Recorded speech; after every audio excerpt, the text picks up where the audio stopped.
Hello everyone, welcome to my YouTube channel knowledge for you में। Guys, आज मैं आपको प्रेजेंट इंडेफिनिट टेंस बताने जा रही हूँ। गाइज, प्रेजेंट इंडेफिनिट टेंस का यूज हम कहाँ कहाँ पर करते हैं, आज मैं आपको इस वीडियो में बताने वाली हूँ। गाइज, जहाँ पर जो है कोई प्रिंसिपल होता है यानी सिद्धांत होता है, या इडियम्स होते हैं, मुहावरे, इडियम्स एंड फ्रेजेस, और परमानेंट एक्टिविटी जहाँ पर होती है। एंड गाइज, जो हमारी डेली रूटीन होती है, गाइस डेली रूटीन ही नहीं, जहां पर हमारी रूटीन होती है, चाहे वो रेगुलर हो या इरेगुलर हो। रेगुलर रूटीन जैसे चिल्ड्रन गो टू स्कूल, यानी बच्चे स्कूल जाते हैं, तो गाइस उनकी डेली रूटीन है। इरेगुलर रूटीन जैसे tsunami comes in coastal regions, tsunami तटीय क्षेत्र में आती है। तो बच्चों, सुनामी जो है रोज नहीं आती, कभी कभी आती है। जो होता है या है, गाइस जो होता है या है, that is present indefinite tense. बच्चों, जरूरी नहीं है कि वो डेली रूटीन हो, वो साल भर में 2 बार भी हो सकता है, 1 बार भी हो सकता है, यानी होता है। और यूनिवर्सल ट्रूथ गाइस, जैसे the sun rises in the east, बच्चों जैसे सूरज का निकलना, जो भी यूनिवर्सल ट्रूथ में आते हैं वो हमारे प्रेजेंट इंडेफिनिट टेंस में बनाए जाते हैं। और हमारी हैबिट जो होती है, जैसे ही स्मोक्स, यानी जो है स्मोक्स, वह स्मोक्स करता है, तो गाइज ये उसकी आदत है, हैबिट है। और प्रेजेंट एक्शन एंड स्टेट, आई जैसे आई नो यू, मैं आपको जानती हूँ, तो गाइज इसमें कोई एक्शन नहीं है। आई नो यू यानी ये मेरे जो है माइंड की स्टेट है, माइंड की अवस्था है, तो एक्शन नहीं है, पर फिर भी अगर कोई अवस्था हो, स्टेट हो, उसमें उसको भी हम प्रेजेंट इंडेफिनिट टेंस में रखते हैं। गाइज, प्रेजेंट इंडेफिनिट टेंस को बताने से पहले मैं जो हूँ पर्सनल प्रोनाउन को बता देती हूँ आपको अच्छे से, क्योंकि कुछ बच्चों को ये क्लियर नहीं होते हैं। फर्स्ट पर्सन यानी स्पीकर जो होता है उसको फर्स्ट पर्सन बोलते हैं। उसका सिंगुलर जो होता है आई होता है, और प्लूरल जो होता है वी होता है। गाइज, ये सब्जेक्टिव केस होता है, और अगर हमें ऑब्जेक्टिव केस की आवश्यकता पड़े तो ऑब्जेक्टिव केस आई का मी होता है, वी का अस होता है। और बच्चों, पजेसिव प्रोनाउन हमारा माइन होता है, और वी का अवर्स होता है। गाइस, पजेसिव एडजेक्टिव आई का माई होता है, और वी का अवर होता है। गाइस आप सभी को पता है एडजेक्टिव के बाद जो है नाउन आता है, जैसे माई बुक, अवर बुक। तो गाइस ये जो है एडजेक्टिव है, और ये पजेसिव प्रोनाउन है। एंड सेकंड पर्सन यानी यू, लिसनर, तो बच्चों उसका जो सिंगुलर होता है यू होता है, और सब्जेक्टिव केस है, ऑब्जेक्टिव केस भी उसका यू ही होता है, और प्लूरल भी गाइस यू ही होता है, उसका ऑब्जेक्टिव केस भी यू ही होता है। और उसका पजेसिव प्रोनाउन जो होता है योवर्स होता है, और प्लूरल में योवर्स ही होता है। और पजेसिव एडजेक्टिव योर होता है, और इसका प्लूरल पजेसिव एडजेक्टिव भी सेकंड पर्सन का योर ही होता है। थर्ड पर्सन यानी जिसके बारे में कुछ कहा जाता है, वो थर्ड पर्सन होता है। सिंगुलर ही, सी, इट, और गाइस इसका प्लूरल जो होता है दे होता है। Objective case him, her, it, they का ऑब्जेक्टिव केस होता है देम होता है। गाइस इसका पजेसिव प्रोनाउन हिज, हर्स होता है। इट्स का यूज हम जो है नहीं करते हैं, इसका पजेसिव एडजेक्टिव हिज, हर और इट्स होता है। गाइस प्लूरल दे होता है, इसका ऑब्जेक्टिव केस देम होता है, और पजेसिव प्रोनाउन देयर होता है, पजेसिव एडजेक्टिव देयर होता है। गाइस एक हमारा वन भी आता है इसी में, जिसका ऑब्जेक्टिव केस वंस होता है, और पजेसिव प्रोनाउन वंस होता है। यानी हम जो है पजेसिव प्रोनाउन जो होता है किसी का किसी पर अधिकार बताता है, तो वंस। गाइस पर्सनल प्रोनाउन में हमारा रिफ्लेक्सिव प्रोनाउन भी आ जाता है। आई का रिफ्लेक्सिव प्रोनाउन माई सेल्फ होता है, और वी का अवर सेल्फ होता है, यू का योर सेल्फ होता है। बच्चों वी जो जहां पर प्लूरल होता है वहां पर हम ELVES, SELVES यानी सेल्विस लगाते हैं, और जहां पर सिंगुलर का सेंस आता है वहां पर हम सेल्फ लगाते हैं।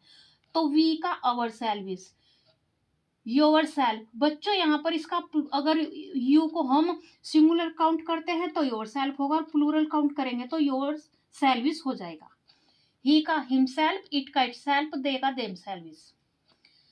गाइज अब हमारी जो प्रेजेंट इंडेफिनिट होता है उसकी आइडेंटिफिकेशन होती है हिंदी वाक्य के अंत में ता है, ती है, ते है आदि शब्द। गाइज इसका अफर्मेटिव का स्ट्रक्चर होता है सब्जेक्ट, वर्ब, ऑब्जेक्ट।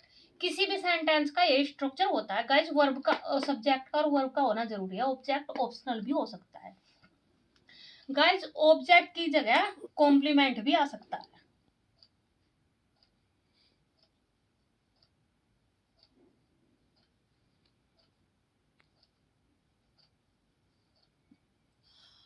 और अगर इसका निगेटिव बनाएंगे तो subject plus helping verb. Helping verb में बच्चों आप जानते हैं डू डज आएगी, फिर सब्जेक्ट आएगा।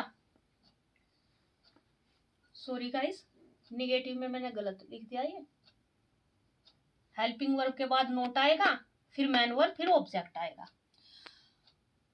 Guys interrogative, helping verb, subject, man verb की फर्स्ट फॉर्म और ऑब्जेक्ट। गाइस जहां पर हमारी हेल्पिंग वर्ब शुरू में आती है तो वो यस और नो वाले क्वेश्चन होते हैं जिनका आंसर हम यस और नो में दे सकते हैं। और WH फैमिली वाले पहले इंट्रोगेटिव वर्ड आएगा, फिर हेल्पिंग वर्ब, फिर सब्जेक्ट, फिर मैन वर्ब, फिर ऑब्जेक्ट।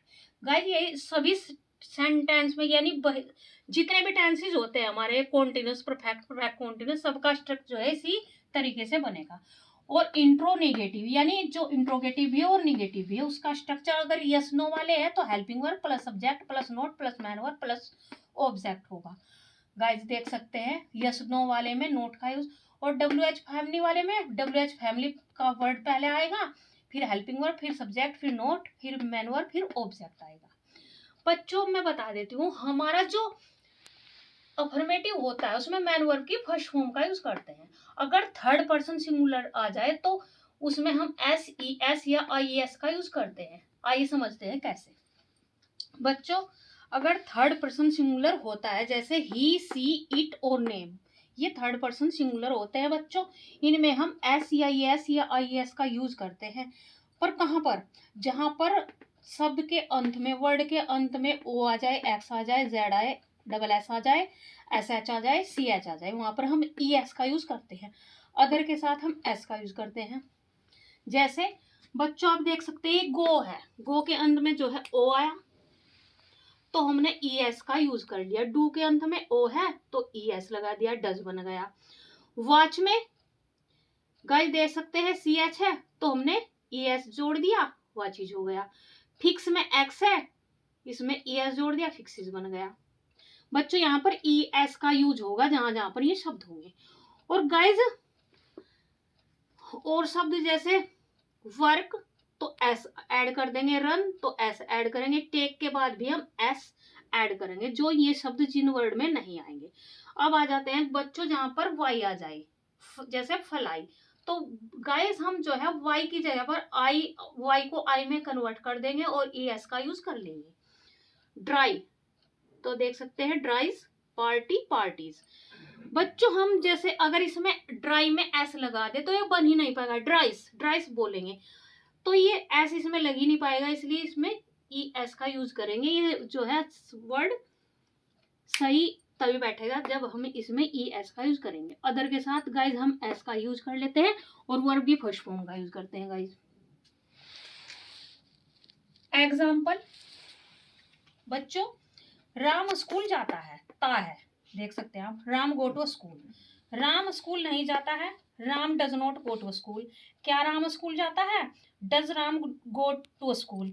राम स्कूल क्यों जाता है? Why does Ram go to school. क्या राम स्कूल नहीं जाता है? Does Ram not go to school. Ram school क्यों नहीं जाता है? Why does Ram not go to school. Guys हम जो है सेंटेंस को दूसरे तरीके से बना सकते हैं। हम जो है नोट को अगर हेल्पिंग वर्ब में मर्ज करेंगे तो हमें जो है उसकी कॉन्ट्रैक्शन फॉर्म बनानी होगी। Why doesn't Ram go to school, हमने नोट को हेल्पिंग वर्ब में मर्ज कर दिया, देख सकते हैं। इस तरीके से भी हम हेल्पिंग वर्ब, अगर हमको नोट को सब्जेक्ट से पहले ना लाना होता है तो हम हेल्पिंग वर्ब के साथ नोट को मर्ज कर देते हैं, तब ला सकते हैं।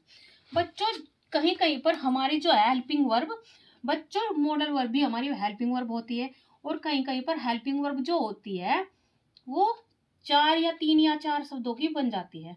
तो हम जो है पहली हेल्पिंग वर्ब को सब्जेक्ट से पहले लाएंगे, और अगर नोट का यूज करना होता है तो हमें सब्जेक्ट के बाद ही करना होता है नोट का यूज। जैसे why should you not have been writing since 2 o'clock। तो गाइज हम जो है अगर 4 शब्द की हेल्पिंग वर्ब है या मैन वर्ब, 4 शब्द की वर्ब है, तो हम पहली वर्ब को सब्जेक्ट से पहले लाते हैं, तब हम सब्जेक्ट का यूज करते हैं, फिर नोट का। और गाइज इंट्रोगेटिव वर्ड जो होता है उसे सबसे पहले लाते हैं। आई होप बच्चों आपको प्रेजेंट इंडेफिनिट टेंस अच्छे से क्लियर हो गया होगा। बच्चों अगर आपको वीडियो अच्छी लगी है तो प्लीज़ वीडियो को लाइक करें एंड चैनल को सब्सक्राइब करें। Thank you for watching my video.